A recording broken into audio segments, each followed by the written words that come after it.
За сайн байцгаана уу? Нора подкастын 19 дахь дугаараар та бүхэнтэй уулзч байгаадаа баяртай байна. За өнөөдрийн бидний подкастын дугаарт хавдар судлалын үндэсний төвийн хорт хавдар эрт дэлгэрүүлгийн тандалт бүртгэлийн албаны их эмч, анагаах ухааны доктор Уран Болор эмч маань хүрэлцэн ирээд байна.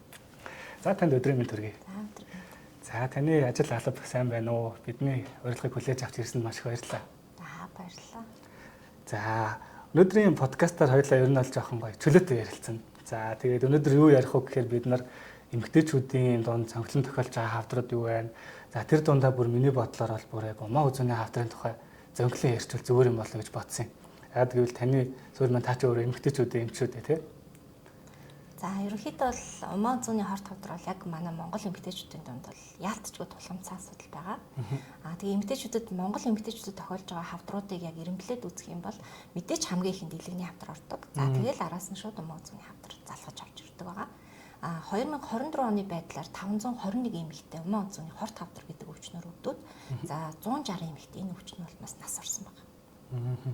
Тэгэхээр яг одоо эмэгтэй болж төрсөн гэдэг одоо хүүсээрээ хамгийн их тохиолдож байгаа нь бол умаа үзүүний хорт хавдар юм байна. Тийм, ер нь бол. Умаа үзүүний хорт хавдрын одоо бид нар ч нөгөө хавдрын ингэж ангилдаг шүү дээ, нөгөө 5 жилийн survival гэж ярьдаг шүү дээ. 5 жилийн амьдрах чадвар. Тэр ер нь одоо тэгэхээр хэд орчим байгаа гэсэн үг үү? За ер нь бол умаа үзүүний хорт хавдрын хувьд бол манай улсын хувьд survival хамгийн сайтай буюу амьдрах чадвар хамгийн урттай хавдрын томд ордог. Одоо ер нь Монгол улсын хэмжээнд бол 32 мянган хүн бол хавдартай. Хавдар гэсэн онш сонсоод одоо яг амьд байгаа хяналтанд бол байдаг. За тэрний 5-аас дээш жил амьдарсан хүмүүсийн 24% умаа үзүүний хорт хавдар дангаараа эзэлдэг. Тэгэхээр нэлээд одоо хичнээн хавдар онцлогдсон ч гэсэн амьд үлдэх магадлал маань хамгийн өндөр хавдар байна. За тэгэхээр одоо умаа үзүүний хорт хавдар маань одоо зөнхлөн одоо юунаас олж ирнэ тохиолдох вэ? Одоо хүмүүст маань энэ л илүү чухал гэдэг шүү дээ. Энэ ер нь яагаад үүсч үү гэдэг асуултыг аюух асуудаг шүү дээ. Тэгээ гол шалтгаанууд нь юу гэж болох вэ? За яг мэдээж хавдар гэдэг өвчин бол маш олон нийгмийн шалтгаантай. Гэхдээ хамгийн том шалтгаан маань хүний папиллома вирус гэдэг вирусээр үүсгэгддэг. За тэгээ вирусынхаа хажуугаар болохоор маш олон олон удаа төрөх гэдэг ч юм уу. За тэгээд 18-аас доош наснда хит эрт бэлгийн харьцаанд орох, хит эрт төрөх гэдэг ч юм уу. Маш олон шалтгаан байдаг. Гэхдээ ерөөхдөө яг голлох шалтгаан бол хүний папиллома вирус гэж нэрлэгддэг вирусын алдар. Хөнцөр вирус гэж нэрлэхэ болцсон байна уу? Ерөөхдөө одоо хөнцөр вирус гэж нэрлэхээ болоод папиллома вирус. Папиллома гараад явдаг болсон байна тий. Папиллома вирус гэснээс тэгэд эн чинь одоо тэгвэл нөгөө папиллома вирусын эсрэг өсвөр насны охтуудад вакцин хийн гээл одоо саяхан шүү дээ одоо улс даяар бүү юм болоод эцэг эхчүүд хуваагдаад байна. Тэгэхээр гол шалтгаан нь энэ чинь вирусын өөрөө байгаа юм бол вирусын эсрэг вакцин хийчихвэл зүгээр юм шүү. Тийм ерөнхийдөө папиллома вирус бол нэг 200 төрлийн хэв шинжтэй байдаг. За тэрэн дотроо болохоор хэв шинж болгоноор ингээд дугаартай байдаг байхгүй юу? Тэр дотроо хамгийн их одоо үүсгэж байгаа буюу папиллома вирус 16 болон 18 гэсэн хоёр хэв шинж байдаг. За энэ хоёр хэв шинж бол умаа үзүүний хорт хавдрын 70% дангаар үүсгэж байдаг. Зөвхөн энэ хоёроос болоод үүсэж байна гэсэн.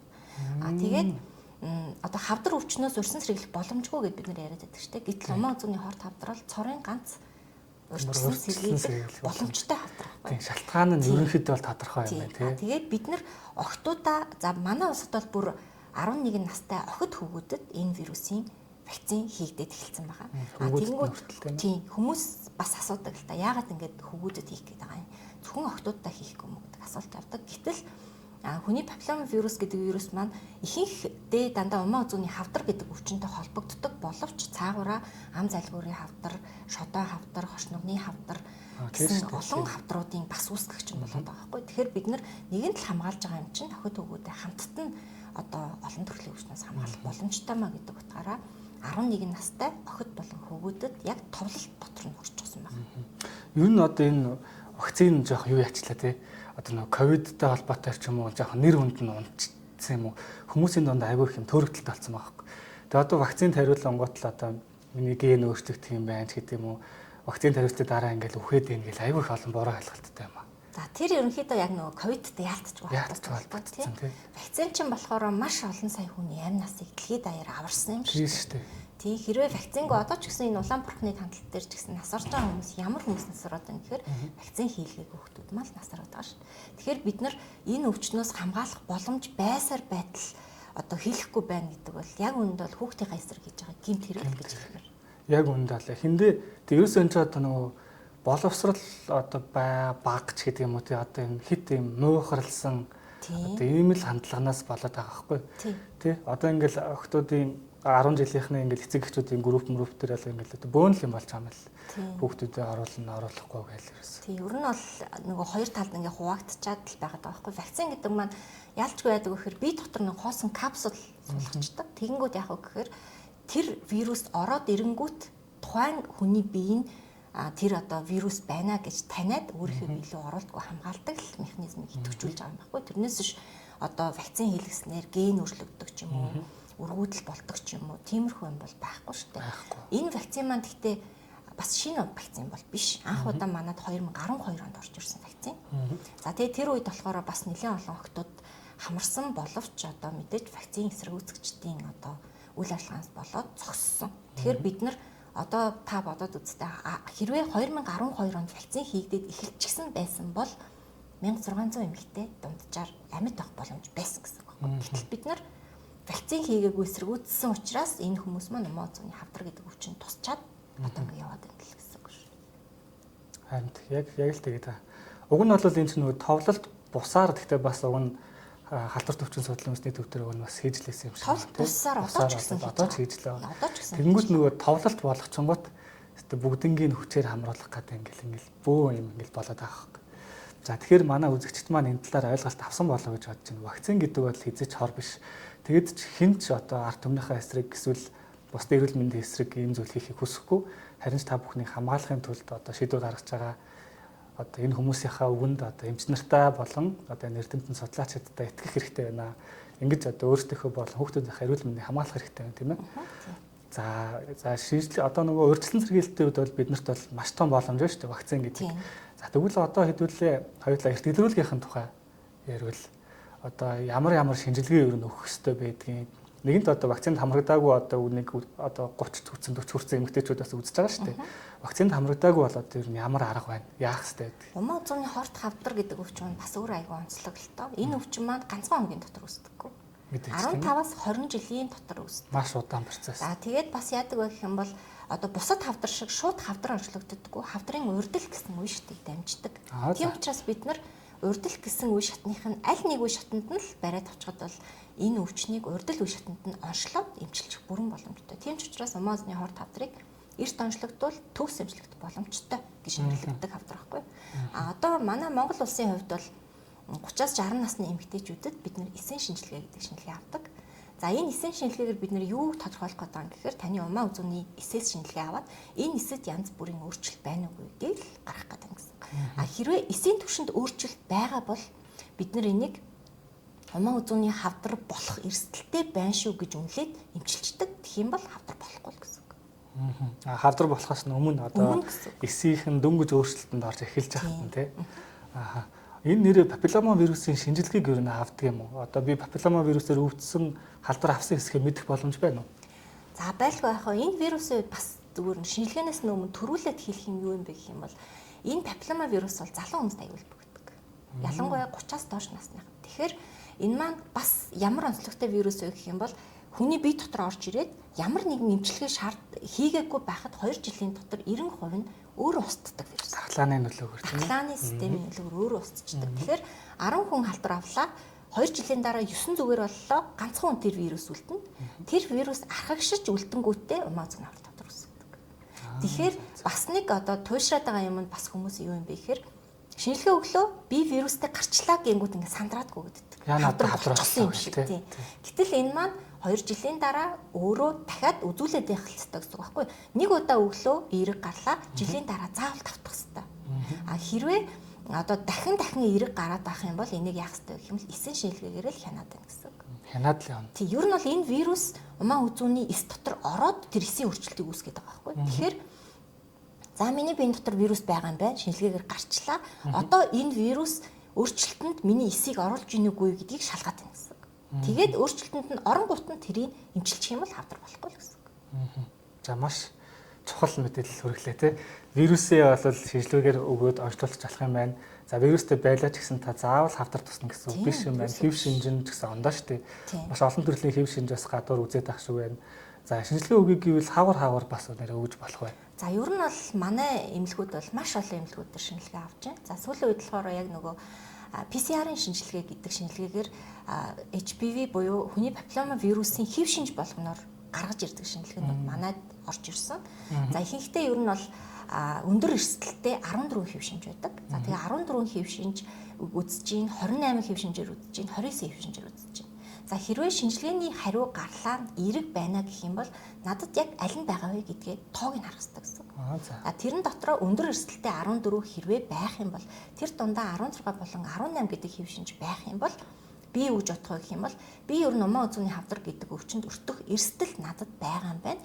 Би ер нь эсэн шинжилгээгээ жилдээ нэг удаа ч юм уу за 2 жилдээ нэг удаа ч юм уу заавал өгөөд хянах ёстой шүү гэдгээл бодоод авчих хэрэгтэй. Тэрнээс ш одоо энэ вирусын эсрэг бол им удаг ч юм уу, тариа тарьдаг ч юм уу, тийм яг сонгомл эмчилгээ байхгүй байхгүй. За ойлголоо.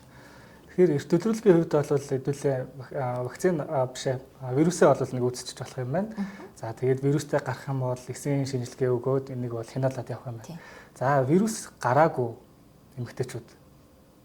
Вирус гараагүй байх юм бол яг уу вирус чинь өөрөө угаасаа хизээл бол хизээ хүний бид орж ирэх боломжтой шүү. Хизээж халдвар авах боломжтой. Тийм яаж? Өнөөдөр халдвар авах замуудыг. Халдвар авах замууд бол ерөнхийдөө бол гол зам мэдээж бэлгийн зам. Гэхдээ арьс салс шүргэлцэх байдлаар бас халдах боломжтой.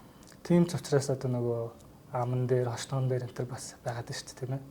Тийм. Яг уу тэр нь болохоор өндөр эрсдэл биш. Одоо бага эрсдэлтэй хэв шинжүүд яг. Бас хэв шинжээсээ бас хамаарат. Тийм, хэв шинжээсээ бас хамаарат хоруу чанар нь өөр өөр байна гэсэн. За би нөгөө сая нөгөө вакцинтай холбоотой бас нэг юм асуух мартчихчих. Надад ирсэн асуултад байхгүй юу? Хүмүүс болохоор яагаад за яг ингэж вакцины чинь тэгвэл би ойлголоо. За ингэж одоо хэрэгтэй юм байна. Тэгвэл яагаад миний тэгээд эн чинь нөгөө бэлгийн замаар халддаг юм байна. Тэгвэл яагаад миний энэ 10 11 настай жоохон охин хүүхдэд хийх гэдэг юм бэ? Энд чинь бэлгийн харилцаанд орох бүр болоочгүй байгаа. Энд чинь ингэж жоохон том болохоор нь хийж болохгүй мó гэж асууад. За энэ дээр болохоор ерөнхийдөө бэлгийн харилцаанд орохоос нь өмнө л хийх гэдэг. За дэлхийн эрүүл мэндийн байгууллагаас гаргасан насаар бол 9-өөс 13 насны охид хөвгүүд гэж гарч ирдэг. За энэ дээр болохоор ер нь бол энэ вакциныг нэвтрүүлэхийн тулд бол зүгээр ч одоо нэвтрүүлж байгаа маш олон жилийн ажил явсан. За энэ дээр боловсролын яамнаас гаргасан судалгаагаар манай охтууд ер нь дунджаар хэдэн наснд бэлгийн харьцаанд орж ийн вэ гэдэг судалгаан дээр 11, 12 гэсэн нас гарсан. Тийм учраас бид нар охтуудаа бэлгийн харьцаанд орохоос нь өмнө энэ вакциныг хийх гээд байгаа юм. Таних Монгол улсад хийсэн тэглүү ах уу Монгол улсын боловсролын яамнаас гаргасан судалгаа шүү. Оо ямар айхтар. Одоо бид нар энэ охтуудад хөвгүүдэд вакцин хийхээс өмнө боловсролын яам, эрүүл мэндийн яам, за халдвар судлалын үндэсний төв, халдвар түвшин судлалын үндэсний төв гэсэн ажлын хэсэг зохион байгуулагдаад энэ дээр бид нар тус тустай ажиллахад ерөнхийдөө хэдэн нас байх юм бэ? 15 байх юм уу? Бүр 9 байх юм уу? Одоо дэлхийн эрүүл мэндийн байгууллагаас зөвлөсөн насан дотроо бид нар сонгох гээд шүү дээ. 9-өөс 13 гэсэн насан дотроо сонгоход бид нар 11 нас бол хамгийн тохиромжтой нас байна гэж байна. Тэгэхээр энэ бол зүгээр л нэг нөхөр бодож байгаа за 11-т нийцээ гэж гар өсөх зурцсан юм биш ахна. Маш олон тоотой, судалгаатай ажлын хэсэг ажиллаж ийж гаргасан нас ахна шүү. Тэгэхээр эцэг эхчүүд маань үнийг одоо ойлгосон бол хоёлоо одоо подкастаа бараг 60% зөвхөн энэний тухай ярьлаа. Бас нэг зүйл нь болохоор насан турш эмэгтэйчүүд бас байна. Би ингээд шинжилгээ өгсөн чинь вирус алга. За тэгвэл би одоо вакцин хийлгэж болох уу гэдэг. За манай халдвар төвчин судлалын үндэсний төв дээр сайн дурын тахлаачилтын алба гэдэг алба ажиллаж байгаа. За тэр албан дээр болохоор одоо яг нөгөө вирусын шинжилгээг барьж очоод би ингээд вирусгүй гарсан гэх юм бол өөр сайн дураараа вакцин хийх боломжтой.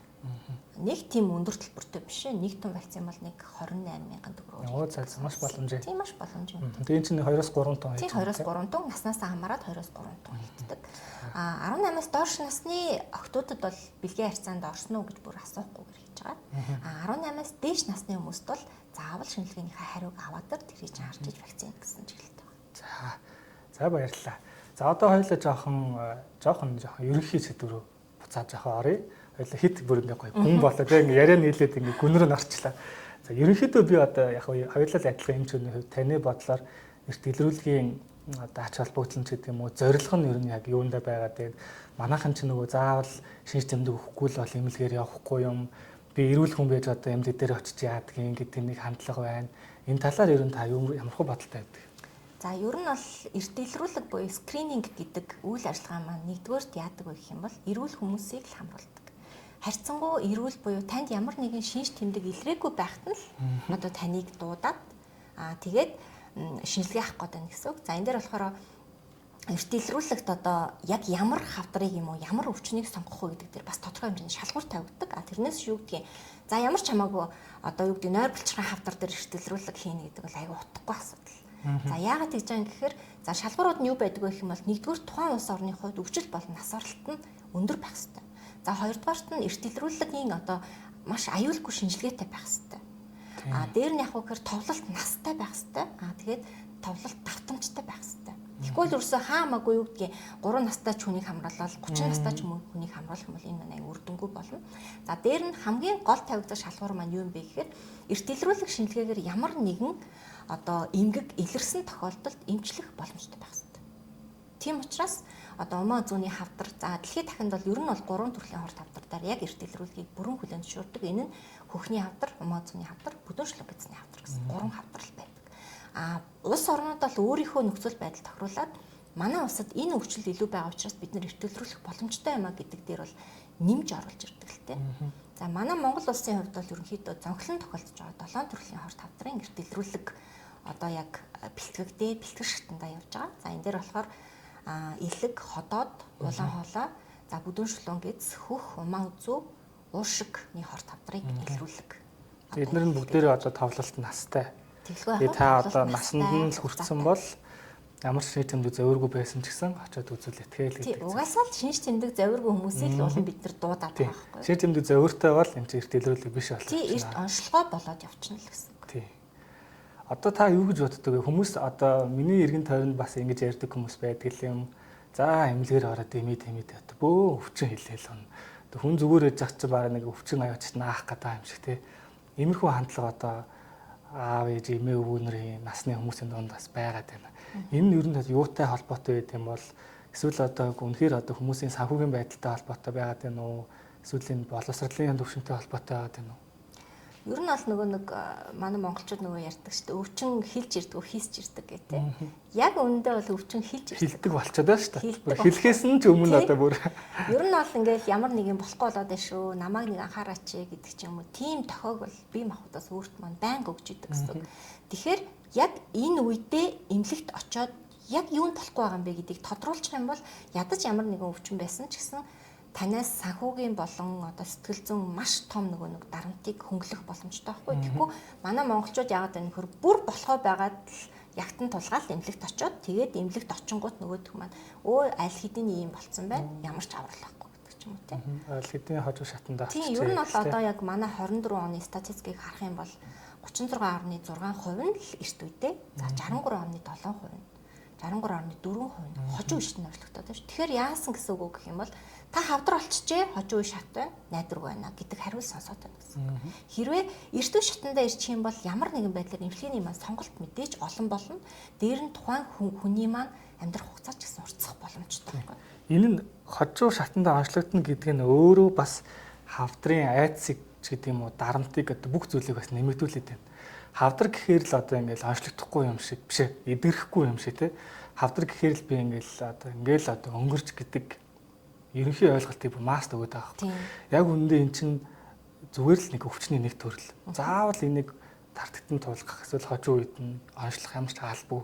Биднэрт бас эрт илрүүлэх боломжууд ч байна тий. Эрт онцлогч боломжууд байна.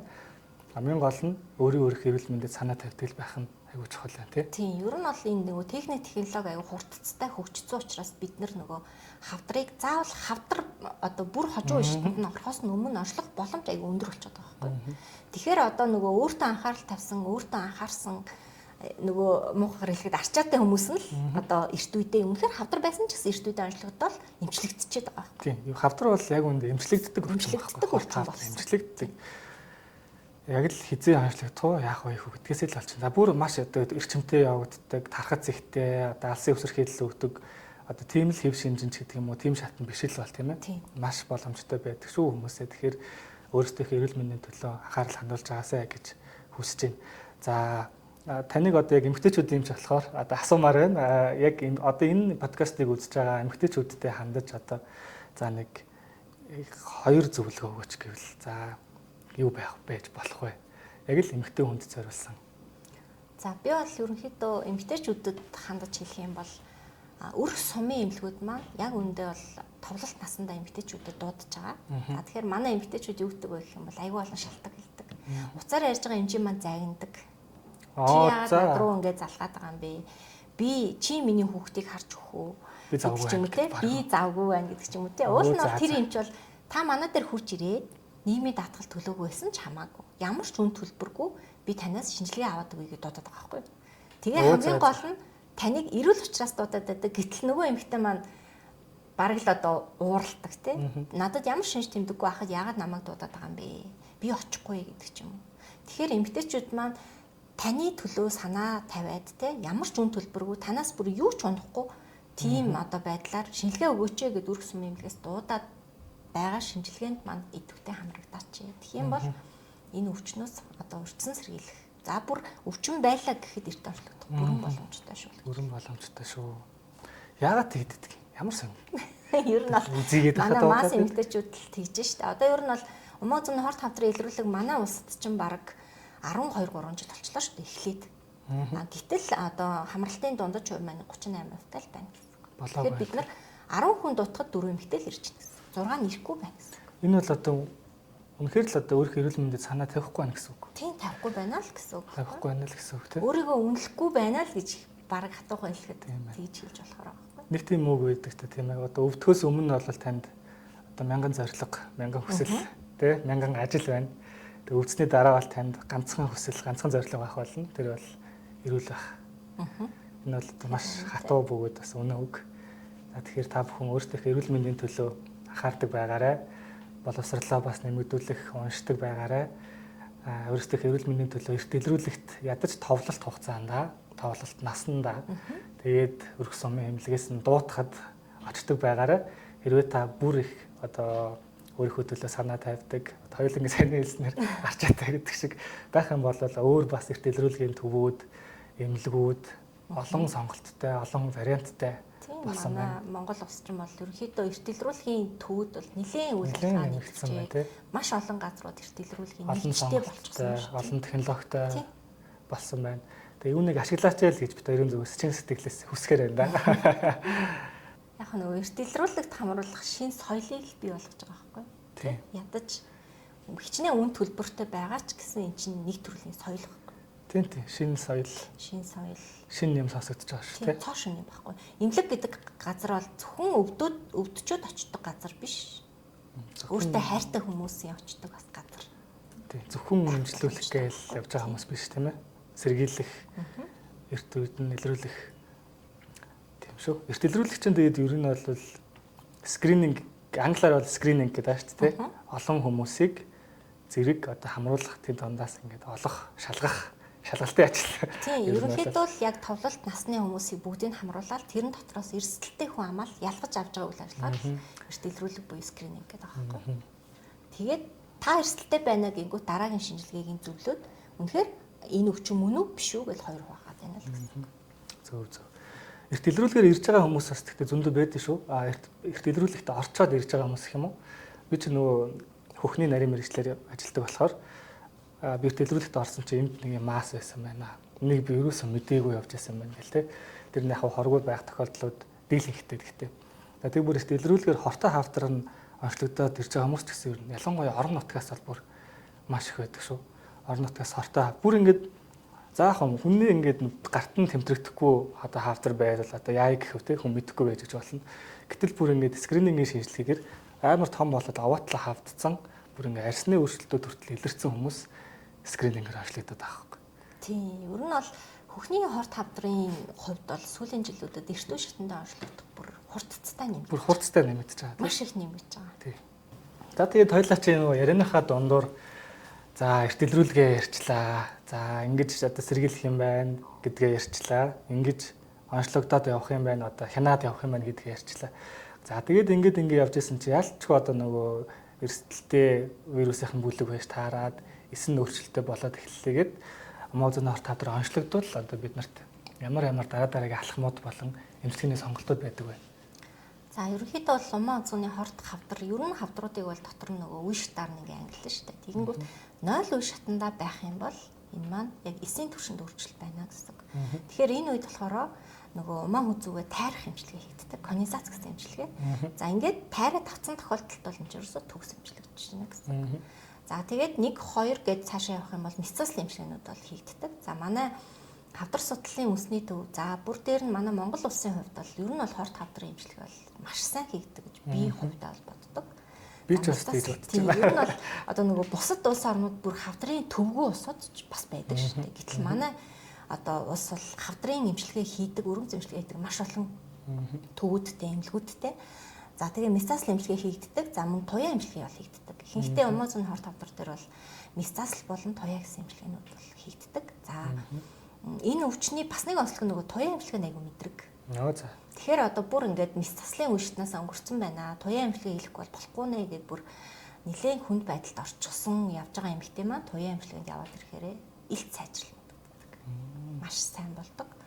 Тэгээд тийм ч учраас нөгөө өөрт нь илрэх төвөр нь багасна. Тэгээд амьдрах чадвар маань амьдралын чанар гэж чухал юм тийм. Ер нь бол тун сайн байна. Хорт хавдартай өвчтнүүдэд амьдралын чанар гэдэг зүйл бол маш чухал нөлөөтэй шүү. Тэгээд дээрэс нь чинь эмчилгээний олон сонголтоос гадна эмчилгээнд аягүй мэдрэг юм байна шүү дээ. Тийм, ер нь бол их мэдрэг. Тийм ч учраас нөгөө 5 жилийн амьдрах чадвар нэлээд өндөр байгаад байна гэсэн. За ингээд бид хоёр өнөөдрийнхөө подкастынхаа туршид эмэгтэйчүүдийн дунд зөнхлөн тохиолж байгаа хорт хавдар болох умаа үзүүний тухай, умаа үзүүний хавдрын тухай зөнхлөн ерөөдөө ярьлаа. Эрт илрүүлэг сэргийлэлтээс нь ахуулаад эмчилгээ хүртэл нь ойлоо товч бөгөөд тодорхой мэдээлэл өгч чадсан болоо гэж бодож байна. За тэгээд таны хувьд одоо өшөө нэмээд одоо хэлчмээр санагдчихсэн зүйл эсвэл ингээд яриан дунд ингээд бодогдож яхад нь би нэг асуухгүй өнгөрцөн зүйл байдаг та. За энийг хэлчихэд ярьчихэд гэж л өөр яриа орж ирээд ингээд явчихдаг. Тэм зүйл байсан болов. За яг умаа үзүүний хорт хавдрын хувьд нөгөө нэг надад нэг ажиглагдсан зүйл нь жоохон ялгарлан гадуурлалт гэдэг юм явдаг болов гэж боддог. Гэтэл умаа үзүүний хавдар гэдэг өвчин маань та эмэгтэй л бол хизээх боломжтой байна. Гэтэл манай эмэгтэйчүүд өөрсдөө шүү дээ. Бүр өөрсдөө юу гэж боддог вэ гэх юм бол умаа үзүүний хавдар онцлогдсон эмэгтэйг одоо бүр ингээд болохгүй өвчин тусцсан юм шиг. Айгу тийм эвгүй байдлаар ханддаг нь бол бас ажиглагдаад идэг шүү. Тэрэн дээр бол гэтэл та эмэгтэй л бол та умаатай л бол тий та умаа үзүүтэй л бол энэ бол одоо эрсдэл байна л гэсэн үг байхгүй. Тэрнээс шүү гэдгийг та бохир байснараа та одоо юу гэдгийг те олон бэлгийн автчтай байснараа ч юм уу та хүүхд гарахгүй олон жил явснаасаа энэ өвчин тусаад байгаа юм огт биш шүү гэдэг бас. Наад чинь бол нэр үнэхээр чухал зүйл юм. Дотроо хүртэл нэр эмэгтэйчүүд дотроо хүртэл ингэж боддог. Энэ чинь бас буруу ойлголт нийгмийн донд байгаа дүүнэл буруу ойлголт байхгүй. Энэ өвчнөр за одоо шууд хэлэхэд энэ өвчнөр зөвхөн одоо заваан бэлгийн ариун цэвэр сахидаггүй олон бэлгийн автагчтай хүмүүс өвддөг гэсэн буруу ойлголт байна л гэсэн юм шүү дээ. Энэ буруу ойлголт бол нэр асар хортой шүү. Ингэх чинь өөрөө хүртэл итгэж дэлгэрүүлгээс одоо цааргалуулах, очиж үзүүлэхээс одоо төвөгшөөх, заончлогдсны дараа одоо тий нуух, хаах, ячиг зовох, нэмэлт одоо шаардлагагүй стрессээ хүртэл үүсгээд байгаа. Ханад төрлөгээд хүн одоо тэгдэггүй өстэй тий. Яг л үүнтэй л адилхан шүү гэдгийг маахан ойлгох хэрэгтэй шүү. За ингээд энэ удаагийн подкаста бид хоёр өндөрлөж байна. Үнтэй цаг зав зарцуулан ирж биднэрт маш сонирхолтой зүйлийг ярьж өгсөн танд маш их баярлалаа. За ингээд бүгдээ дараагийн дугаараар уулзцгаая. Түр баяртай.